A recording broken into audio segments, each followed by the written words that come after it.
ஹாஸ்வின் TV நேயர்கள் அனைவருக்கும் வணக்கம். இப்போ பொருளாதார ரீதியாக தான் நம்ம சிந்தனை இருக்கிறது.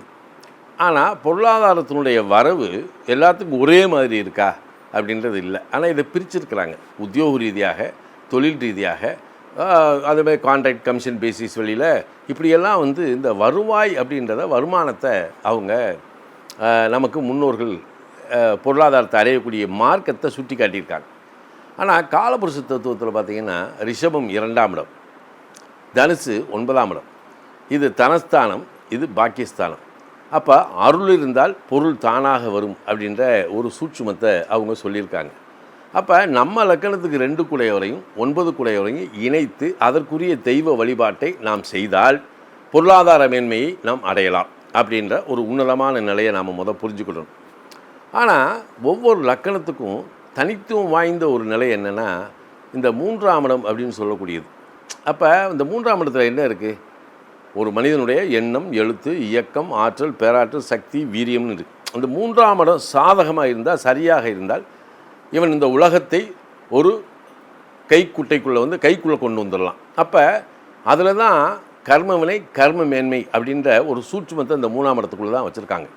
அப்போ அந்த 3ஆம் இடத்தினுடைய இயக்கம் எப்படி இருந்தால் வாழ்க்கை முன்னேற்றம் அடையும் அப்படின்றத பற்றிய இந்த 12 லக்கணங்களுக்கு உரிய நிலையை நாம் புரிஞ்சுக்கிட்டோம் அப்படின்னு வைங்களேன், நாம் தான் ராஜா. ஏன் இந்த 3ஆம் இடத்துல அறிவுன்னு வச்சுருக்கான், 5ஆம் இடத்துல ஆழ்ந்தறிவுன்னு வச்சுருக்கான்.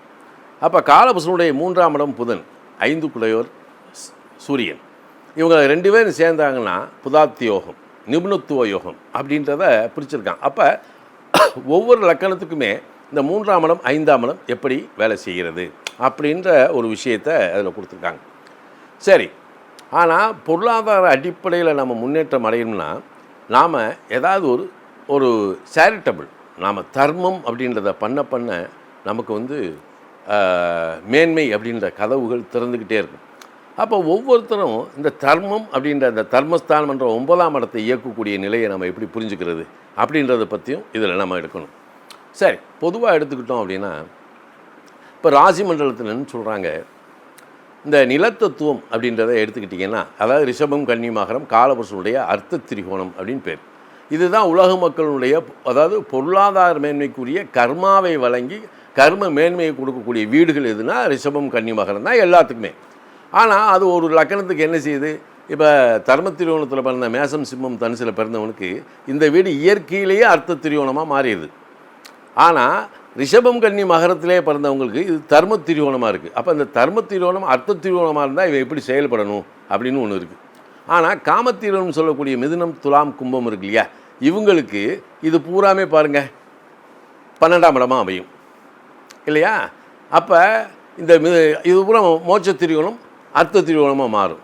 ஆனால் கடகத்துக்கு பார்த்திங்கன்னா அது காமத்திரியோணம் அர்த்த திரியோணமாக மாறும். அப்போ வாழ்வியலில் இருக்கக்கூடிய இந்த அர்த்த திரியோணம் ஒவ்வொருவருக்கும் தர்மா, அர்த்தா, காமா, மோட்சாவை மாறுதே, இதை எப்படி கையாண்டால் நாம் இந்த உலகத்திலே பொருளாதார மேன்மையை அடையலாம் அப்படின்ற ஒரு விஷயத்தை நாம் புரிஞ்சுக்கிடணும். அப்படி புரிஞ்சுக்கிட்டால் இதில் ஈஸியாக போகலாம். எல்லாருமே பொருளாதார ரீதியான ஒரு மேன்மை அடைய முடியுமா? இப்போ ஒரு பெரிய இந்த பயிற்சியில் கோடீஸ்வரன் ஆகக்கூடிய யோகம் அப்படின்னு இல்லை. எல்லாருக்குமே உழைப்புன்னு ஒன்று இருக்குது. உழைப்பு இல்லாமல் வரக்கூடிய செல்வம் நிலைக்காது. அப்போ உழைப்பை எப்படி பெருக்குவது, உயர்வதற்குண்டான வழிமுறைகள் நாம் எப்படி தெரிஞ்சுக்கிறது அப்படின்றத பற்றிய இந்த 12 ராசிக்குள்ளே 12 அதாவது அது எப்படின்னா கதவுகள் இருக்குது. அந்த கதவுகளை திறந்தால், நம்ம ஒரு கதவை திறந்தால் எப்படி ஒரு செல்வத்தை அடையணும்னா ஒரு கதவு திறக்கணும். அந்த கதவை திறக்கிறதுக்கு தான் நம்ம வழி பார்க்கணும். இப்போ சாதாரணமாக பார்த்தீங்கன்னா ஒரு மிதுன லக்கணம் எடுத்துக்குவோம். இந்த மிதுன லக்கணம் அறிவிறி சிறந்தது. ஏன்னா அது காலபுருஷனுடைய 3ஆம் இடம், இரட்டைப்படை ராசி, இயக்குதல், இயங்குதல் 2 விஷயத்தில் அவங்க மிகப்பெரிய கெட்டுக்காரங்க. யாரோட அட்வைஸையும் அவன் கேட்க மாட்டான். ஆனால் இயற்கை பாருங்கள், அவனுக்கு 2ஆம் இடத்தை காலபுருஷனுக்கு 4ஆம் இடமாக வச்சுருக்காங்க. அப்போ இயல்பாகவே இவன் இயற்கையாக சம்பாதிச்சு சொத்து சோகத்தை உருவாக்கக்கூடிய சக்தி இயற்கையாகவே அவன்கிட்ட இருக்குது. ஏன்னா காலபுருஷன், அந்த காலபுருஷ தத்துவம் காலம் அவனுக்கு இதை கொடுக்குது. ஆனால் இதே மிதுனத்துக்கு பொருளாதாரத்தை கொடுத்து வருமானம் வரக்கூடிய சொத்தை உருவாக்கக்கூடிய சக்தியை இயற்கை கொடுக்கும்போது இதனுடைய பஞ்சமஸ்தானம்னு சொல்லக்கூடிய துலாம் இருக்கு இல்லையா, இது காலபுருஷனுக்கு 7ஆம் இடம். ஆகையால் இந்த மிதுனத்து, ஏன்னா அது 7ஆம் இடம் என்பது காலபுருஷனுடைய மாரகஸ்தானம். அப்போ மிதுன லக்கணத்துக்கு குழந்தை பிறக்குது அப்படின்னா அந்த குழந்தை காலத்துக்கும் கஷ்டம் இல்லாமல் வாழணும் அப்படின்னா நான் என்ன சொல்லுவேன்னா அந்த குழந்தையை தத்து கொடுத்து வாங்கிருங்க. அதே மாதிரி தான் கடக லக்கணத்துக்கும் புத்திரஸ்தானம் காலபுருஷனுக்கு 8ஆம் இடம். எத்தனை குழந்தைகள் பெற்றுக்கொள்கிறார்களோ அவ்வளவுக்கு அவ்வளவு ஆயுள் பலம் கூடும்ன்றது கடக லக்கணத்துக்கு இருக்குது. ஆனால் அதுக்கு பலி யாருன்னா அந்த முதல் குழந்தை. ஏன்னா அது காலபுருஷனுக்கு 8ஆம் இடம், 5ஆம் இடம் 8ஆம் இடமாக மாறுகிறது. ஆகையால் மற்ற குழந்தைகள்லாம் நல்லா தான் இருப்பாங்க. அதனால் முதல் குழந்தையை நம்ம தத்து கொடுத்து வாங்கிக்கிடணும் அப்படின்ற ஒரு விஷயத்தை இங்கே நம்ம எடுக்கிறோம். இப்போ இந்த லக்கணங்கள்லாம் பேசுகிறோம். இதை வந்து சிம்ம லக்கணம்னு இருக்குது. சிம்ம லக்கணத்தில் வந்து பிறக்கக்கூடிய ஜாதகனை வந்து நாம் சிறப்பாக பார்க்கணும். காரணம் என்னென்னா அது ஒரு ஸ்திர ராசி, காலபுருஷனுடைய பஞ்சமஸ்தானம். அப்போ சிம்மம் அப்படின்னா அதுக்கு சிம்மாசனம்னு பேர். அப்போ சிம்ம லக்கணத்தில் ஒரு குழந்தை பிறக்குது அப்படின்னா அவனுடைய முப்பாட்டன் தாத்தன் எங்கேயாவது ஒரு அரண்மனையில் சேவகம் பண்ணியிருந்திருக்கலாம், ஜமீனில் சேவகம் பண்ணியிருக்கலாம், ஊர் நாட்டாமையாக இருந்திருக்கலாம், பெரிய வீட்டுக்காரன் இருந்திருக்கலாம்.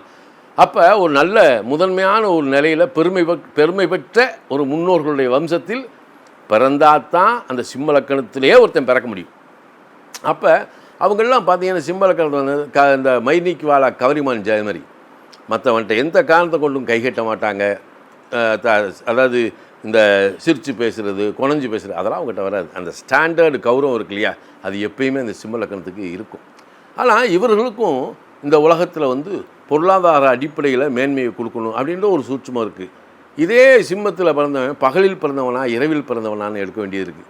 அப்போ பகலில் பிறந்தவனுடைய லௌகிய வாழ்க்கை எப்படி இருக்கும், இரவில் பிறந்தவனுடைய லௌகிய வாழ்க்கை எப்படி இருக்கும், இவங்களுடைய திருமண வாழ்க்கை எப்படி இருக்கும் அப்படின்றதெல்லாம் நம்ம உள்ளே பார்த்தோம்னா இதில் மிகப்பெரிய ஒரு விஷயங்கள்லாம் இருக்குது. இதெல்லாம் நம்ம தெரிஞ்சுக்கிட்டோம்னா தான் நம்ம வாழ்க்கையில் நம்ம ஒரு அதாவது போகும்போது தடைகளை வந்து விலக்கிட்டு போக முடியும். இதை விட முக்கியமாக நான் என்ன சொல்லுவேன் அப்படின்னா, இப்போ மகர லக்கணம்னு இருக்கு. இந்த மகர லக்கணம் அப்படின்னு எடுத்துக்கிட்டிங்கன்னா இது காலபுருஷனுடைய 10ஆம் இடம். நான் அவங்களுக்கு கொடுக்குறதே என்னென்னா, கர்மயோகி, கர்மாவுக்கு மட்டும்தான் பிறந்திருக்கீங்க. நீங்கள் எந்த பொருள் மீதும் உயிர் மீதும் நீங்கள் பற்றே வைக்கக்கூடாது. ஏன்னா மகர லக்கணத்தில் பிறந்தவங்க எந்த ப்ரொஃபஷனில் இருக்காங்களோ அதில் அவங்க மோனோப்புலி அடையாளமே அதுதான் அவங்களுக்கு. ஆனால் அவங்க உலகத்தோடு பற்று பாசத்தோடு வாழணும் செய்யணும், இவங்க எதுக்குமே ஆசைப்படக்கூடாது. ஏன் தெரியுமா, இந்த மகரத்துக்கு மட்டும் இறைவன் என்ன சொல்கிறான், இறைவன் என்ன செய்கிறான் அப்படின்னா, காலத்துக்கு இவனுக்கு எது தேவையோ அதை இந்த பிரபஞ்சம் காலம் அவனுக்கு கொடுக்கிறது. இது எதையும் இவன் வந்து நாளை கழித்து அதை வாங்கிடுவேன், நாளை கழித்து இதை வாங்கிடுவேன்லாம் சொல்லவே முடியாது. மகரம் அது கர்மா. நான் காலையில் 8 மணிக்கு சாப்பிட்டுருவேன், நைட்டு 10 மணிக்கு தூங்கிடுவேன், சொல்லவே முடியாது கண்ணு. இது அந்த தத்துவார்த்தத்தினுடைய விதி. இதை தனுசு லக்கணக்காரன் பாருங்கள், தனுசு லக்கணத்துக்காரனுக்குன்னு ஒரு சர்க்கம்ஸ்டன்ஸ் வச்சுருக்கான். என்ன, அவனுக்குன்னு ஒரு ஒழுக்கம், உயர்ந்த குணம், தர்ம குணம், தயாள குணம், இரக்கம், பெரியவர்களே மதிக்கிறது, இறையாண்மை குணம் அவன்கிட்ட ஜாஸ்தி. அவனுக்குன்னு ஒரு வழிமுறைகளை வச்சுக்கணும், அதில் அது மீறி வரவே மாட்டான். ஆனால் பிரபஞ்சத்தினுடைய விதி அவனுக்கு என்ன சொல்லுது, தனுசு லக்கணத்தில் பிறந்தவன் நித்திய ஆலய வழிபாடு கொண்டானேயானால் அவனுக்கு நவக்கிரகங்கள் எப்போதும் கட்டுப்பட்டு வேலை செய்யும் அப்படின்ற ஒரு சூட்சுமத்தை இதுக்குள்ளே வச்சுருக்கான். எப்படி பாருங்கள். அப்போ இயற்கையினுடைய விதிகளை வந்து நம்ம என்ன செய்யணும், நிறைய முரண்பட்ட விதிகள் இருந்தாலும் இயற்கையில் இந்த பிரபஞ்ச தத்துவத்தில் காலபுருஷ தத்துவத்தில் இவனுக்கு என்னென்ன கிடைக்கணும் அப்படின்றத இயற்கை தீர்மானிச்சது. நான் சொல்லுவேன், ஒரு துலா லக்கணத்தில் ஒருத்தர் பிறந்துடுறாரு, அது காலபுருஷனுடைய 7ஆம் இடம்.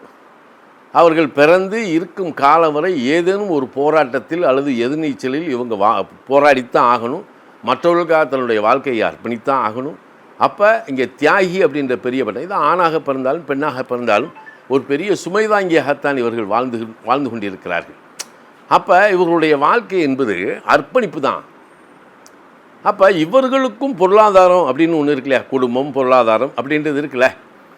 அப்போ சில நேரத்தில் துலா லக்கணத்துக்கு குடும்பம் நல்ல குடும்பமாக வாச்சிடும், ஆனால் பொருளாதார கஷ்டம் வரும். சிலர் பொருளாதாரம் பார்த்திங்கன்னா மிதமிஞ்சிய பொருளாதாரத்தை கொடுக்கும், ஆனால் குடும்பம் அவங்களுக்கு சரிப்படாது. ஆனால் நான் வந்து இந்த இன்சூரன்ஸ் போட சொல்கிறவங்கள, துலா லக்கணத்தில் பிறந்தவங்க தான் இன்சூரன்ஸ் அதிகமாக போட சொல்லுவேன். இன்சூரன்ஸ் நிறையா போட்டு வைங்கப்பா. காரணம் என்ன அப்படின்னா, இவர்களுக்கு 2, 6, 11, அதாவது இவர்களுக்கு 2ஆம் இடம், 6ஆம் இடம், 10ஆம் இடம், இவர்களுடைய அர்த்த திரிகோணம் காலபுருஷனுடைய மோட்ச திரிகோணம். அங்கே பூச மனசு உத்திரட்டாதி அப்படின்ற நட்சத்திரம் இருக்கும். இது 4-8 சின்ன விபத்துனாலும் சரி இவங்களுக்கு வந்து அந்த பணம் இன்சூரன்ஸ் பணம் வந்து நிறைய கிடைக்கும். அதே மாதிரி தான் என்ன செஞ்சால் என்ன கிடைக்கும் அப்படின்னு ஒன்று இருக்கு இல்லையா. இந்த துலா லக்னத்தில் பிறந்தவங்களை நினச்சிடுவேன், ஆதரவற்ற முதியோர் இல்லத்துக்கு நல்லா பண்ணுங்க, அவங்களுக்கு நல்ல உதவி பண்ணுங்க. அதே நேரம் நம்ம வாழக்கூடிய இடத்துல எத்தனையோ ஒரு அனாதையாக இறந்து அதை எடுத்து போடுறதுக்கு ஆள் இல்லாமல் சில அறக்கட்டளை மூலமாக அந்த காரியத்தை செஞ்சுக்கிட்டு இருப்பாங்க. அந்த அனாதையாக இறந்த அந்த ஆன்மாக்களுக்கு நாம் அந்த ஒரு பணத்தை கட்டி அவங்களுடைய அந்த அந்திம காரியங்களை வந்து நம்ம பண்ணோம்னா, அதில் யார் குறிப்பிட்டு துலா லக்னத்தில் பிறந்தவங்க செஞ்சாங்கன்னா பொருளாதாரத்தின் கதவுகள் எப்போதும் திறந்து அவர்களுக்கு அபரிவிதமான எதிர்பாராத செல்வத்தை அவர்கள் கொடுப்பதை அனுபவத்தில் பார்த்துருக்கோம். இப்படி ஒவ்வொரு லக்கணம், இப்போ ஒரு கும்பலக்கணம் இருக்குது. கும்பலக்கணம் காலபுருஷனுடைய 11ஆம் இடம். இந்த கும்பலக்கணத்துக்கு 7ஆம் இடம் அப்படின்றது என்னது? சிம்மம். அது காலபுருஷனுடைய 5ஆம் இடம். இங்கே 5ஆம் இடம் 7ஆம் இடமாக மாறுவதால் நான் என்ன சொல்லுவேன், எப்பா லவ் மேரேஜ் பண்ணியா அப்படின்னு தான் கேட்பேன். நான் இதில் அரேஞ்சு மேரேஜ் தான் அப்படின்னா ஒரு லக்கணமே தப்புன்றுவேன்.